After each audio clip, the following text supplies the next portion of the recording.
Обзор акций Яндекса на сегодня по запросу из комментариев. Ставим лайки и начинаем.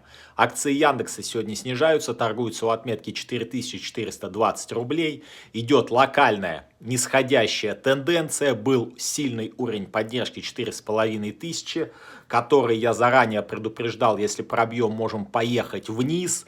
Это у нас уровень вот этой вот формации двойная вершина. Я про данную формацию также говорил в обзорах и у себя в телеграм-канале. Можем пойти отрабатывать дальше вниз эту формацию.